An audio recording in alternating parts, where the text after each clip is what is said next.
Hello everyone, welcome back to my YouTube channel. Friends, आज की इस वीडियो में हम कवर करने वाले हैं 51 से 100 तक के क्वेश्चन। क्योंकि 1 से 50 तक के मैं पार्ट 1 में करा चुकी हूं, अगर आपने नहीं देखे हैं तो आप देख सकते हैं। और अब जो हम करने वाले हैं क्वेश्चन नंबर 51, ये political science previous year question paper है जो कि हम एनालिसिस कर रहे हैं। आइए देखते हैं आज का हमारा फर्स्ट क्वेश्चन क्या है। ये हिंदी और इंग्लिश दोनों में है। अरस्तु ने राज्य को एक समुदाय के रूप में नाम दिया। The name given by Aristotle to state as an association is. देखिए, ऑप्शन देखते हैं हम। स्टेट, काइनोनिया, पॉलिटिक्स, कैलियस। तो क्या दिया था अरस्तु ने इसका नाम? काइनोनिया। देखिए, राज्य को एक समुदाय के रूप में नाम दिया तो इसे क्या बोला था? Koinonia. Option number 2 is correct answer. Next है, कौटिल्य के अनुसार त्रिकोणमुख है।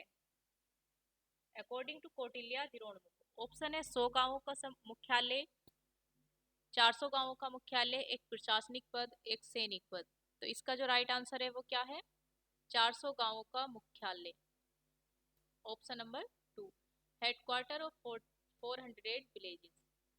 नेक्स्ट है हमारा, कौटिल्य के अनुसार शीत अध्यक्ष का क्या कार्य यानी कि दायित्व है? What is the function of शीताध्यक्ष according to Kautilya?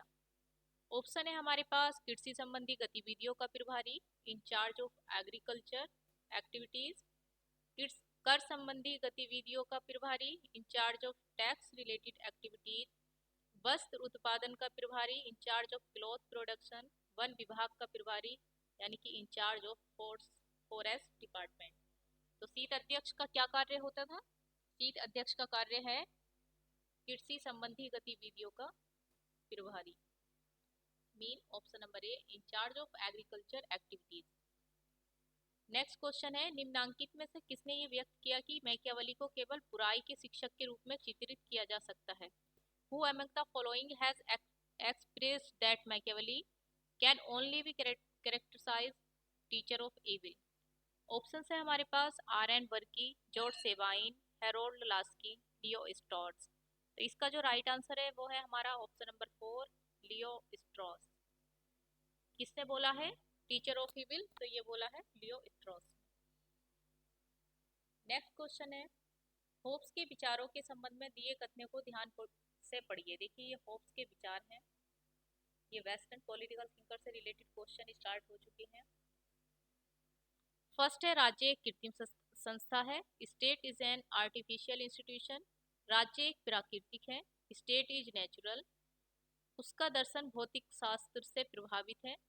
It's philosophy is influenced by physics. मानव को वस्तुएं आकर्षित करती हैं, विकर्षित नहीं। Things only attract human being, not distract. तो इसका राइट आंसर क्या है? इसका राइट आंसर देखिए, ऑप्शन दे रखे हैं। सबसे पहले, राज्य एक कृत्रिम संस्था है, ये हमारा राइट है। ए ऑप्शन है हमारा। फर्स्ट और थर्ड दोनों में है। उसके बाद उन्होंने क्या बोला है कि राज्य प्राकृतिक है। क्या ये होप्स ने बोला है कि राज्य प्राकृतिक है?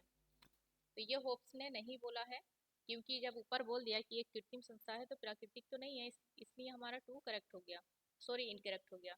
उसके बाद उसका दर्शन कैसा था? भौतिक शास्त्र से प्रभावित था।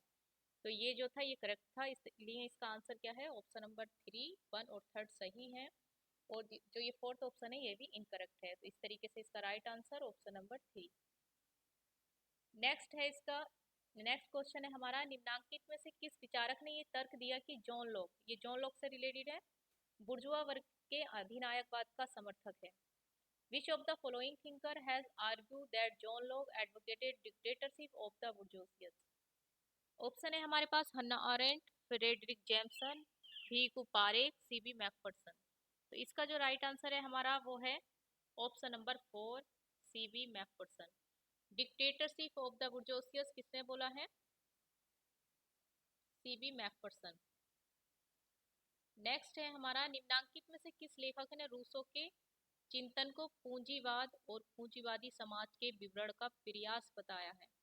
विच of the following author has describe Rousseau thinking an attempt to describe capitalism and capitalist society? Option है Quentin Skinner, Rosa Luxemburg, Lucio Colletti, Paul Kautsky. तो इसका जो राइट आंसर है वो क्या है? इसका राइट आंसर है, किसने बोला है रूसो की थिंकिंग को पूंजीवाद और पूंजीवादी समाज के विवरण का प्रयास, तो ये बोला है लूसियो कोलेटी ने। नेक्स्ट है, निम्नांकित में से किसने प्राकृतिक अधिकारों की आलोचना करते हुए उन्हें अराजक भ्रम कहा है? Who among the following had criticized natural rights and called them as anarchical policies? Option है हमारे पास Hobbes, Bentham, Karl Marx, Machiavelli. तो नेचुरल राइट्स की बात कौन नहीं करते हैं? तो वो नहीं करते हैं Bentham. Option number 2 right answer. Next है हमारा, निम्नलिखित में से कौन सी पुस्तक जे.एस. मिल द्वारा लिखी गई है? Which of the following book is written by J S. Mill? What is liberty, principle of political economy, the liberty of women, utilitarian society. तो कौन सी बुक ऐसी है इसमें जो कि जे.एस. मिल द्वारा लिखी गई है? तो ये लिखी गई है principal of political economy. Principal of political economy ये किसकी बुक है? ये जे.एस. मिल की बुक है। नेक्स्ट है, निम्नांकित में से कौन सा ये दावा करता है कि कार्ल मार्क्स का वैज्ञानिक समाजवाद न केवल समाज के बारे में गलत था बल्कि विज्ञान के बारे में भी गलत था? Who among the following claimed Karl Marx scientific socialism was wrong not only about society but also about science? किसने बोला है ये? ऑप्शन है डेविड ईस्टन, कार्ल पोपर, इसाया वर्लिन, जर्गन हेबरमास। तो इसका राइट आंसर क्या है? इसका राइट आंसर है हमारा option number 2 Karl Popper. Next question है हमारा, भारत के निम्नांकित नेताओं में कौन second international organisation of socialist and labour parties के सदस्य रहे थे? Who among the following leader of India was a member of second international organisation of socialist and labour parties? Option है हमारे पास दादा भाई नौरोजी, जवाहरलाल नेहरू, गोपाल कृष्ण गोखले, एम एन रॉय। तो इनका देखिए, पहले तो ये पार्टी याद रखिएगा, second international organisation of socialist and labour party. तो इसका जो राइट आंसर है वो है हमारा Dada bhai Naoroji. Option number 1 right answer. Next है, दी लाइफ डिवाइन के लेखक कौन है? The life divine. ऑप्शन है हमारे पास एम के गांधी, जवाहरलाल नेहरू, श्री अरविंदो, आर एम लोहिया, यानी कि राम मनोहर लोहिया। तो इसका राइट आंसर क्या है? इसका राइट आंसर है लाइफ डिवाइन, आप सभी जानते होंगे, Shri Aurobindo. Option number 3। Next है, निम्नांकित में से प्लेटो की किस पुस्तक का महात्मा गांधी द्वारा गुजराती में अनुवाद किया गया? मोस्ट इंपोर्टेंट क्वेश्चन है ये। Which of the following book of Plato has been translated by Mahatma Gandhi into Gujarati? Crito, Republic, Apology, Charmides. तो कौन सी पुस्तक का महात्मा गांधी ने गुजराती में अनुवाद किया था? तो वो है अपोलॉजी। ये सारी जो है प्लेटो की बुक्स हैं, और ये अपोलॉजी जो है इसका अंग्रेज महात्मा गांधी जी ने गुजराती में अनुवाद किया था, याद रखिएगा इसका। नेक्स्ट है हमारा, नेहरू ने स्वयं पर जिन व्यक्तियों का सर्वाधिक प्रभाव स्वीकार किया वह समूह पहचानिए। Nehru accepted that he was highly influenced by the following persons, find the correct group. Motilal Nehru, Laski, Marx. Motilal Nehru, Gandhi, Rabindranath Tagore, Gandhi, Gokhale, Arvind, Laski, Gokhale और गांधी। तो इसका राइट आंसर क्या है? देखिए, नेहरू जी पर जो सबसे ज्यादा नेहरू जी जिनसे इन्फ्लुएंस्ड हुए थे वो हैं मोतीलाल नेहरू, गांधी जी और Rabindranath Tagore. Option number 2 right answer. Next है, जाति प्रथा का उन्मूलन, एनिहिलेशन ऑफ कास्ट। पुस्तक में अंबेडकर ने अस्पृश्यता के से मुक्ति तभी संभव मानी है जब अंतरजातीय विवाह हो, अंतरजातीय खान पान हो, समान शिक्षा व्यवस्था हो, शासन में भागीदारी हो। In his book annihilation of caste, Ambedkar wrote that end of untouchability is possible only by. देखिए, एक क्वेश्चन में 2 क्वेश्चन है, अगर आपसे बुक पूछ ली जाती कि ये एनिहिलेशन ऑफ कास्ट किसकी बुक से, तो आप इसे याद रखिएगा, अंबेडकर की। तो उसमें इन्होंने जो अनटचेबिलिटी की बात की है कि इससे मुक्ति कब मिल सकती है? इंटरकास्ट मैरिज करके, इंटरकास्ट डाइनिंग करके, यानी eating together, common education system से, पार्टिसिपेशन इन गवर्नमेंट से। तो इसका जो है ये आंसर ड्रॉप हुआ था, इसमें इसका हम कोई आंसर नहीं कर रहे हैं। बाकी आप अगर इसका आंसर देखना चाहते हैं तो आप अंबेडकर का इस बुक का स्टडी कर सकते हैं। नेक्स्ट है हमारा, चौखंबा राज्य के सिद्धांत का किसने समर्थन किया था? Who advocated the theory of four pillar state? Jawaharlal Nehru, Motilal Nehru, JP Narayan, R M Lohia. तो इसका जो राइट आंसर है वो हमारा है option option number 4, R M Lohia. अब एक जो क्वेश्चन इससे बनता है कि चौखंबा राज्य की बात मतलब राम मनोहर लोहिया ने कौन सी बुक में की है, ये कमेंट सेक्शन में बताइएगा आप लोग। खाज KHAM गठबंधन निम्नांकित में से किस भारतीय राज्य की राजनीति से संबंधित है? खाज नहीं, खाम, KHAM। Coalition is related to politics of which following Indian state? Punjab, Gujarat, Haryana, Rajasthan. तो किससे रिलेटेड है ये? खाम हमारा रिलेटेड है गुजरात से। नेक्स्ट है गरीबी हटाओ भारत के किस लोकसभा निर्वाचन का प्रमुख नारा था? गरीबी हटाओ was the slogan of which Lok Sabha election in India? Most important question, तो ये था 1971। Option number 2, 1971। नेक्स्ट है दलित पैंथर आंदोलन का प्रारंभ हुआ था? Dalit Panthers movement started in Jharkhand, Maharashtra, Chhattisgarh, Andhra Pradesh. तो कहाँ पर हुआ था ये? Option number 2, Maharashtra. Dalit Panther movement Maharashtra, याद रखिएगा। अब देखते हैं नेक्स्ट क्वेश्चन जो है हमारा, इसमें लिस्ट ए दिया रखा है, लिस्ट 1 एंड लिस्ट 2। लिस्ट 1 में है हमारे राजनीतिक दल और स्थापना वर्ष। अब ये कौन कौन से हैं देखिए। DMK, इसको मैच करेंगे। DMK, AIADMK, Telugu Desam, Assam Gana Parishad. तो इसे सबसे पहले हम मैच करते हैं। DMK कब बना? 1949 में। AIADMK कब बना? 1972 में। तेलुगु देशम कब बना? 1982 में। याद रखिएगा इसका सारे ये जो ईयर हैं। और असम गण परिषद 1985 में। तो इस तरीके से हमारा राइट आंसर क्या हुआ देखिए, डी का 1 यहाँ पर है। हमारा राइट आंसर है ऑप्शन नंबर 3। इंग्लिश में मैच कर देते हैं। देखिए DMK 1949, AIADMK 1972, तेलुगु देशम 1980। एक मिनट, ये इंग्लिश में थोड़ा देखिए। DMK 1949, AIADMK 1972, Telugu Desam 1982, Assam Gana Parishad 1985। Right answer option number 3। Next है देखिए, नेक्स्ट में भी हमारी सूची 1 दे रखी है और सूची 2, और इसी में भी हमें मैच करना है। इसमें क्या पूछा है? इसमें पार्टी दे रखी है और उनसे लीडर दे रखे हैं। ऐसे डांगे, SP मुखर्जी, मीनू मसानी, अशोक मेहता। तो इन्हें मैच करना है हमें। तो देखिए इसका हम मैच करते हैं। ऐसे Dange communist party of India, एक का फोर दो जगह पर है। एक का फोर कहाँ पर है? दो जगह पर है। और इसका जो आंसर, दो नहीं 3 जगह पर है, 2, 3, 4। इस तरीके से अभी भी इसका आंसर नहीं आया। उसके बाद SP मुखर्जी। SP मुखर्जी हमारे किससे रिलेटेड है? एक मिनट मैच करते हैं। SP मुखर्जी भारतीय जनसंघ से, यानी कि श्यामा प्रसाद मुखर्जी, भारतीय जनसंघ, याद रखिएगा। अब मीनू मसानी स्वतंत्र पार्टी से, अशोक मेहता प्रजा सोशलिस्ट पार्टी से। ऐसे Dange communist party of India, SP Mukherjee यानी कि श्यामा प्रसाद मुखर्जी भारतीय जनसंघ, मीनू मसानी स्वतंत्र पार्टी, अशोक मेहता प्रजा सोशलिस्ट पार्टी। तो राइट आंसर हमारा क्या होगा? A का 4, बी का 1, C का 2 और D का 3, यानी कि राइट आंसर हमारा ऑप्शन नंबर 3। दोनों जगह मार्क कर देती हूँ ताकि आपको प्रॉब्लम नहीं हो। Right answer option number 3।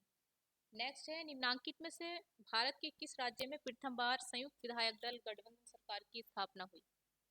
First time संयुक्त विधायक दल coalition government was formed in which of the following Indian state? तो कौन से स्टेट में हुई थी? ऑप्शन है बिहार, तमिलनाडु, आंध्र प्रदेश, उत्तर प्रदेश। तो ये थी Uttar Pradesh. Right answer option number 4। निम्न कथनों में कौन सा असत्य है? Which of the these statement is incorrect? Chipko आंदोलन शराबखोरी के विरोध में आंदोलन था। सेकंड है लोकप्रिय आंदोलन व राजनीतिक दलों के मध्य का संबंध कमजोर होता है। थर्ड है नवीन सामाजिक आंदोलन जनता को उनके अधिकारों के प्रति जागरूक करते हैं। फोर्थ है लोकप्रिय आंदोलन चुनावी क्षेत्र के बाहर जन कार्यवाही पर केंद्रित करता है। तो इसका जो राइट आंसर है, देखिए आप चिपको आंदोलन सबने देखा होगा, ये इन्वायरमेंट से रिलेटेड था, नोट शराबखोरी। तो ऑप्शन नंबर 1 जो है हमारा इसका राइट आंसर है, क्योंकि क्वेश्चन में इनकरेक्ट पूछा है। बाकी ये 3 स्टेटमेंट जो हैं ये करेक्ट हैं। चिपको मूवमेंट, बाजे मूवमेंट अगेंस्ट एल्कोहलिज्म। नेक्स्ट है निम्नलिखित में से किस लेखक का भारत के बारे में ये विचार है। एक, संविधान इस बात की ओर इंगित करता है कि हमें किस दिशा की तरफ चलना है, परंतु सामाजिक संरचना ये तय करेगी कि हम कितनी दूर और किस गति से आगे बढ़ने में सक्षम हैं। ऑप्शन है B A Pai Panandikar, Andre Beteille, Ashish Nandy, Christopher Jaffrelot. तो इसका जो राइट आंसर है वो है option number 2, Andre Beteille. English में देखिए, which of the following scholar has given the idea about India that a constitution में indicate the direction in which we are to move, but the social structure will decide how far we able to move and what pace। तो ये है Andre बेताई। Next है सूचना के अधिकार के आंदोलन की शुरुआत हुई, यानी कि RTI. The origin of the movement of right to information is trace to Madhya Pradesh, Rajasthan, Uttar Pradesh, Delhi. तो इसका राइट आंसर है राजस्थान। सूचना के अधिकार की शुरुआत कहाँ से हुई? राजस्थान से।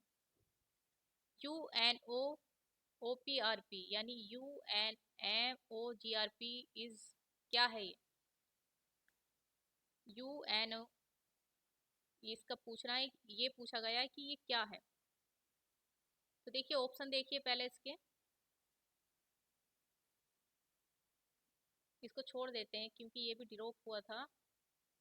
नेक्स्ट है भारत बांग्लादेश के मध्य भूमि समझौता 2015 में भारत द्वारा प्रदान किए जा रहे इनक्लेव से संबंधित राज्यों का सही समूह है। In the land border agreement 2015 between India and Bangladesh, the correct group of Indian state related to enclave given by India is Assam, Nagaland, Meghalaya, Assam, Meghalaya, Tripura, Meghalaya, Nagaland, Mizoram, Meghalaya, Tripura, Nagaland. तो इसका जो राइट आंसर है, देखिए ये जो थे इनक्लेव स्टेट, असम, मेघालय और त्रिपुरा। इसका राइट आंसर है ऑप्शन नंबर 2, असम, मेघालय और त्रिपुरा। नेक्स्ट है भारत के संदर्भ में सबसे पसंदीदा देश MFNS का सही समूह पहचानिए। ये देखिए डेट दे रखी है क्योंकि ये 18 का क्वेश्चन पेपर है। Identify the correct group of the most favoured nation MFNS of India till September 2018। Bangladesh, Maldives, Nepal, Nepal, Myanmar, Maldives, Bangladesh, Maldives, Ukraine, Nepal, Ukraine, Maldives. तो इसका जो राइट आंसर है वो है option number first, Bangladesh, Maldives और नेपाल। नेक्स्ट है निम्न कथनों को ध्यान से पढ़िए। डोकलाम एक ट्राई जंक्शन है। ये विवाद मूलतः चीन व भूटान के मध्य है। वर्तमान में डोकलाम पर चीन का कब्जा है। तो इसका जो राइट आंसर है, देखिए ऑप्शन देखिए पहले, एक सही व दो तीन गलत, एक दो सही व तीन गलत, तीन सही व एक तीन गलत, एक दो तीन तीनों सही। तो इसका जो राइट आंसर है वो है हमारा एक दो सही व तीन गलत।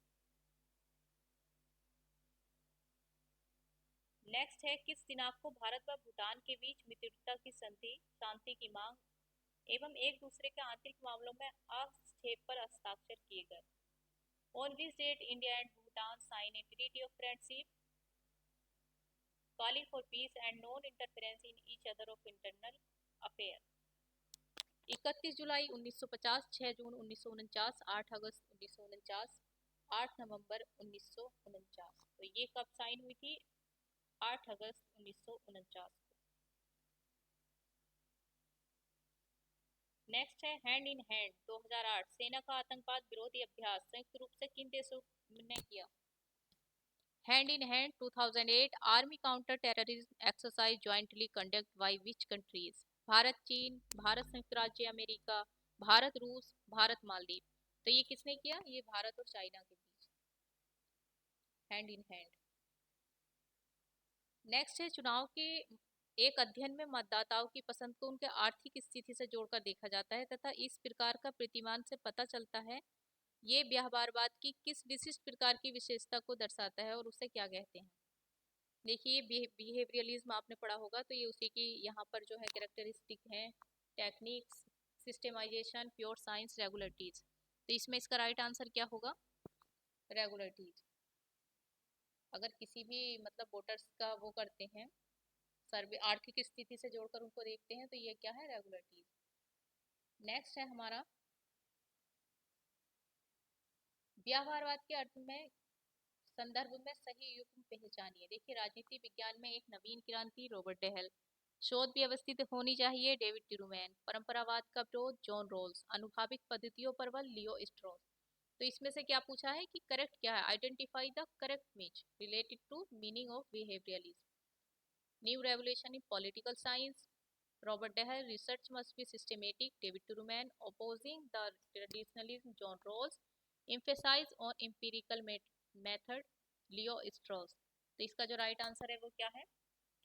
शोध व्यवस्थित होनी चाहिए, David Truman. Research must be systematic, option number 2 right answer. Correct पूछा है ना क्वेश्चन में। नेक्स्ट है कौन सा निम्न में से कौन सा डेविड ईस्टन के व्यवस्था उपागम सिस्टम थ्योरी के मांगों के अतिभार की समस्या को कम करने का नियामक यंत्र है? Which of the following is the regularity mechanism to deal with the problem of overload of demands in system approach of David Easton? प्रशासनिक यंत्र, आर्थिक यंत्र, सांस्कृतिक यंत्र, भौगोलिक यंत्र।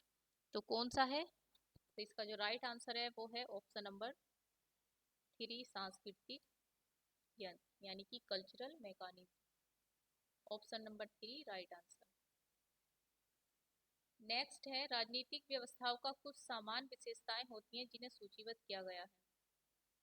सभी के पास संरचना होती है, सभी के द्वारा समान कार्य निष्पादित किए जाते हैं। इन संरचनाओं के द्वारा एक से ज्यादा कार्य निष्पादित किए जाते हैं। सभी व्यवस्थाओं में आधुनिक व प्राचीन तत्वों का समावेश होता है। ये क्या है? आमंड की संरचनात्मक प्रक्रियात्मक उपागम के प्रकाश में सही विकल्प का चुनाव कीजिए। ये जो बातें की गई हैं, ये जो स्टेटमेंट हैं, ये सारी किस चीज से रिलेटेड है? आलमंड के स्ट्रक्चरल फंक्शनल अप्रोच से। अब पूछा गया है कि इसमें कौन कौन से सही हैं। तो देखिए इसका जो आंसर है, ये सभी विशेषताएं जो हैं स्वीकार्य हैं, यानी ऑल आर एक्सेप्टेड। अगर आप नोट्स बना रहे हैं तो आप स्ट्रक्चर फंक्शन अप्रोच आलमंड का मतलब नेम डालकर आप इन सारी चीज़ों को नोट कर सकते हैं कि they all have a structure, they perform same function, these structure perform more than one function, all system have modern and primitive elements. देखिए नेक्स्ट है राजनीतिक विकास, यानी कि पॉलिटिकल डेवलपमेंट से संबंधित कौन सा युग सही सुमेलित है? इधर स्कॉलर और कंसेप्ट दिए हैं। Samuel Huntington, gap hypothesis. S N Eisenstadt, राजनीतिक अवरोध। लुसियन पाई, परिवाहिक प्राथमिकताओं की समस्या। फ्रेडरिक, विकास का फंदा। तो इसका राइट आंसर क्या है? देखिए अगर आपने पढ़ा होगा, सैमुअल हंटिंगटन ने गैप हाइपोथेसिस बताया है। एस एन आइजनस्टाइन ने क्या बताया है? Political breakdown. और फ्रेडरिक्स का आपने सबने डेवलपमेंट रेट पढ़ा होगा। तो इस तरीके से इसका राइट आंसर क्या होगा? इसमें क्या पूछा है? नोट पूछा है, यानी कि कौन सा करेक्ट मैच नहीं है। Pair is not correct. तो इसका जो राइट आंसर है हमारा ऑप्शन नंबर 3, लूसियन पाई। ये इसका इनकरेक्ट है। नेक्स्ट है सिडनी बर्बक, गैब्रियल ए आमंड की राजनीतिक संस्कृति की संकल्पना पॉलिटिकल कल्चर से रिलेटेड है। कौन सा युग सही सुमेलित नहीं है? तो देखिए इटली विमुख राजनीतिक संस्कृति, जर्मनी विमुख एवं आकांक्षापूर्ण राजनीतिक संस्कृति, संयुक्त राज्य अमेरिका सहभागी राजनीतिक संस्कृति, ग्रेट ब्रिटेन श्रद्धा सूचक राजनीतिक संस्कृति। तो इसमें कौन सा मतलब क्वेश्चन में पहले ध्यान दीजिएगा कि नोट पूछा है, युग सही सुमेलित नहीं है। तो उसके बाद आप आंसर कीजिएगा। देखिए जर्मनी विमुख एवं आकांक्षापूर्ण राजनीतिक संस्कृति जो है ये नोट करेक्ट है। बाकी ये जो इटली है, Italy, United States of America और ग्रेट ब्रिटेन, ये तीनों करेक्ट मैच हैं। तो इनको आप नोट डाउन कर लीजिएगा। ये मोस्ट इंपोर्टेंट कॉन्सेप्ट है पॉलिटिकल कल्चर। किसका है ये? सिडनी बर्वा एंड गैब्रियल ऑलमेंट का। नेक्स्ट है, निम्नांकित में से किस विद्वान ने संयुक्त राज्य अमेरिका की संघीय व्यवस्था को सहकारी संघवाद कहा है? Which of the following scholar called United States of America federal system as cooperative federalism? Morris Jones, Daniel Elazar, Oppenheimer, Herman Finer. तो किसने बोला है? Daniel Elazar. Right answer option number 2, Daniel Elazar. Next है, निम्नांकित में से कौन सा विचारक पारस्परिक परमाणु प्रतिरोध को इकाई वीटो निषेधाधिकार व्यवस्था कहता है? Which of the following thinker cast mutual nuclear deterrence as unit veto system? तो कौन से ने बोला है ये? आपने देखा होगा कि यूनिट वीटो सिस्टम की बात किसने की है? मार्टिन कोपलैंड ने, और इन्होंने 6 टाइप के बताए हैं, टाइट, लूज, इस तरीके से। नेक्स्ट है, अंतर्राष्ट्रीय राजनीति के यथार्थवादी सिद्धांत की मूल मान्यताएं हैं। अनुभव परक, सुरक्षा व शक्ति तत्वों में छिपे हितों का अध्ययन, इतिहास अध्ययन पर विशेष बल, राष्ट्रीय हित सर्वोच्च है। The basic assumption of the realistic theory international politics are empirical, the study of hidden interest of security and power factor, special emphasis on the study of history, national interest is supreme। तो इसका जो right answer है वो क्या है हमारा? 1 to 4 तीनों सही है, क्योंकि हिस्ट्री इसमें जो है वो नहीं है। Right answer option number 2। Next है हमारा, साम्राज्यवाद के आर्थिक सिद्धांतों में दानवी सिद्धांत देने वाले विचारक हैं। The thinker who gave the devil theory in the economic theory of imperialism. Option है हमारे पास Palmer, Morgenthau, Parker T Moon, Charles A Beard. तो इसका जो राइट आंसर है वो है option number 4, Charles A Beard. याद रखिएगा, डेविल थ्योरी किसकी है? चार्ल्स ए बियर्ड की। अब ये जो है देखिए, ये टीचिंग से रिलेटेड क्वेश्चन है हमारा। शिक्षण के संबंध में कौन सा क्रम सही है? स्मरण करना, बोधगम्य करना, यानी कि इसकी अगर आपने टीचिंग पढ़ी होगी तो आपको याद होगा, सबसे पहले हमारा मेमोरी लेवल आता है, उसके बाद हमारा अंडरस्टैंडिंग आता है, और उसके बाद हमारा रिफ्लेक्टिव आता है। तो इसका राइट आंसर क्या है हमारा? Option number 1। नेक्स्ट है, एक अच्छे शिक्षक के गुण क्या हैं? What are the characteristic of good teacher? शिक्षक की योग्यता, योग्यता एवं शिक्षण कुशलता, शिक्षक कुशलता एवं उपलब्धि, योग्यता, शिक्षण कुशलता एवं उपलब्धि। तो इसका राइट आंसर क्या है? ऑप्शन नंबर 4, क्योंकि उसकी योग्यता भी होनी चाहिए, उसमें शिक्षण कुशलता होनी चाहिए, उसकी उपलब्धियां भी होनी चाहिए। नेक्स्ट है, शिक्षण के संदर्भ में निम्न कौन सा कथन सही नहीं है? ये एक सामाजिक प्रक्रिया है, ये स्वदेशीय प्रक्रिया है, ये मनोवैज्ञानिक प्रक्रिया है, ये त्रिध्रुवीय प्रक्रिया है। देखिए, आज ही मैंने अपलोड की है टीचिंग एप्टीट्यूड से रिलेटेड एक लेक्चर, अगर आपने नहीं देखा तो आप देख सकते हैं, उसमें ये सब कुछ बताया हुआ है। तो इसका जो राइट आंसर है वो देखिए, ये सोशल फेनोमिना भी है, ऑब्जेक्टिव बेस्ड भी है, साइकोलॉजिकल भी है, और ये प्रीपोलर प्रोसेस भी है। तो ये क्वेश्चन जो था इसमें कोई एक करेक्ट नहीं था, इसमें सभी करेक्ट थे, इसलिए ये डिरोप हुआ था। अब नेक्स्ट है हमारा, शिक्षण अधिगम प्रक्रिया में निम्न में से कौन सा बिंदु होता है? केंद्र बिंदु होता है, यानी central point of teaching learning process. शिक्षक, शिक्षण, छात्र और पाठ्यचर्या। तो कौन सा होता है? स्टूडेंट। Option number 3। नेक्स्ट है, शिक्षण में निम्न में से किसके उपयोग से अधिगम के सभी उद्देश्य यथा ज्ञानात्मक, भावात्मक एवं क्रियात्मक की प्राप्ति की जा सकती है? Used to which of the following in teaching fulfill all the learning objective, cognitive, affective and psychomotor? Radio, रेखाचित्र, प्रतिमान एंड भाषा प्रयोगशाला। तो इसका जो राइट आंसर है वो है ऑप्शन नंबर 4, लैंग्वेज लैब। बच्चों में नैतिक व्यवहार को सीखने का मुख्य आधार प्रेक्षण है, ये मत निम्न में से किस सिद्धांत का है? यानी कि child learner moral behaviour through observation. ये कौन सी थ्योरी का से रिलेटेड है? तो ये है हमारा ऑप्शन नंबर 1, सामाजिक अधिगम थ्योरी से related social learning theory. Option number 1। Next है, किसके अनुसार नैतिक विकास से तात्पर्य बढ़ती उम्र के साथ विभिन्न क्रियाओं के सही या गलत होने के बारे में सोचने की क्षमता में परिवर्तन से होता है? ये किसने बोला है? देखिए, मैं इसका राइट आंसर आपको बता देती हूँ, ये बैरोन ने बोला है। अब देखिए, पियाजे के अनुसार औपचारिक संक्रिया की अवस्था है फॉर्मल ऑपरेशन, कौन सी अवस्था है? इसका भी डायरेक्ट ये भी डिरोप हुआ था हमारा, इसको छोड़ देते हैं। आज का लास्ट क्वेश्चन है हमारा ये, क्योंकि हम 51 से कर रहे हैं। ऑलरेडी हम 150 का एक पार्ट कर चुके हैं, ये सेकंड है हमारा 51 से 100 तक। किशोर के मानसिक स्वास्थ्य को उन्नत बनाने में निम्न में से किसकी भूमिका अहम होती है? तो किसकी भूमिका अहम होती है? शिक्षक, पाठ्यचर्या, विद्यालय अनुशासन, सभी की। तो ये सभी की होती है। तो ये था आज का हमारा लेक्चर 151 से 100 तक के क्वेश्चन। इसमें कुछ टीचिंग के आ चुके हैं क्वेश्चन। अगर आपको पीडीएफ चाहिए तो आप कमेंट सेक्शन में बताइएगा, मैं सारे लेक्चर की पीडीएफ आपको प्रोवाइड करा दूंगी। Thank you, thanks for watching.